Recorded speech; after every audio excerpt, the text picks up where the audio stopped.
తెలుసుకున్నావా? నీ పిల్లల్ని సరిగా పెంచుతున్నావా? వారిని సంస్కారవంతంగా తీర్చిదిద్దుతున్నావా? నువ్వు కుటుంబ పెద్దగా ఉంటే కుటుంబంలో సమన్వయానికి నువ్వు సహకారం ఉందా? నువ్వు ప్రయత్నం ఉందా? కుటుంబ సభ్యులందరూ కలిసి భోంచేస్తూ ఉన్నారా? కనీసం రోజుకు ఒకసారైనా అందరూ కలిసి భోంచేస్తున్నారా? కలిసి కూర్చొని మాట్లాడుకుంటూ ఉన్నారా? అన్నదమ్ములంతా కలుస్తూ ఉన్నారా? కలిసి ఆలోచన చేస్తున్నారా? ఇది మేలుకోవడం అంటే. కోజాగరి ఎవరు మేలుకొని ఉంటారు అని అడగడంలో సంకేతం ఏమిటి అంటే, నువ్వు నిద్రపోతున్నావు అంటే నీ ధర్మం విషయంలో నిద్రపోతున్నావని, నీ సంస్కారాల విషయంలో నిద్రపోతున్నావని. కాబట్టి పరమ పవిత్రమైనటువంటి కార్తీక మాసము పౌర్ణమి రోజున చంద్రుని సాక్షిగా మన కోసం చంద్రుడు, ఇందాక మహర్షి గారు అన్నారు పైనే లేడు కింద ఎక్కడ కనపడతారని. ఇప్పుడు పైకి చూడండి, పైకి స్పష్టంగా కనపడుతున్నాడు. మనందరి కోసం మబ్బులు చీల్చుకొని వచ్చాడు చంద్రుడు.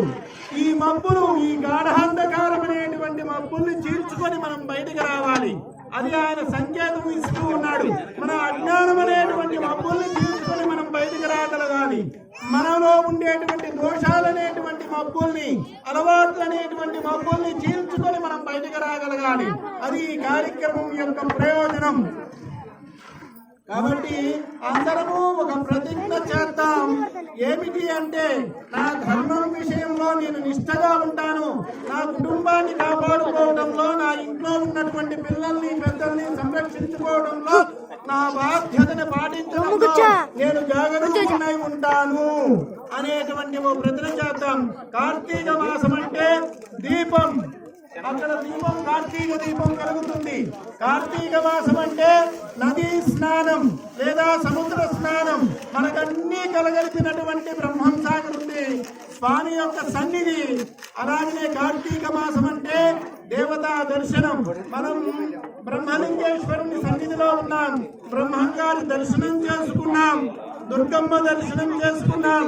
మన చుట్టుప్రక్కల ఉండేటువంటి దేవాలయాల్ని మనం సందర్శించాం. మన చుట్టుప్రక్కల ఉండే ప్రతి దేవాలయానికి ఈ నెలలో ఒక్కసారైనా మన చుట్టూ ఉన్న దేవాలయాలకైనా మనం వెళ్దాం. మన దేవాలయాల్ని మనం రక్షించుకుందాం. అన్ని దేవాలయాల్ని సంరక్షణ చేద్దాం, సందర్శన చేద్దాం. ఒకరోజు దుర్గమ్మ దగ్గరికి వెళ్ళి దర్శనం చేసుకోండి, ఒకరోజు బ్రహ్మయ్య దగ్గరికి వెళ్ళి దర్శనం చేసుకోండి, ఒకరోజు బ్రహ్మలింగేశ్వర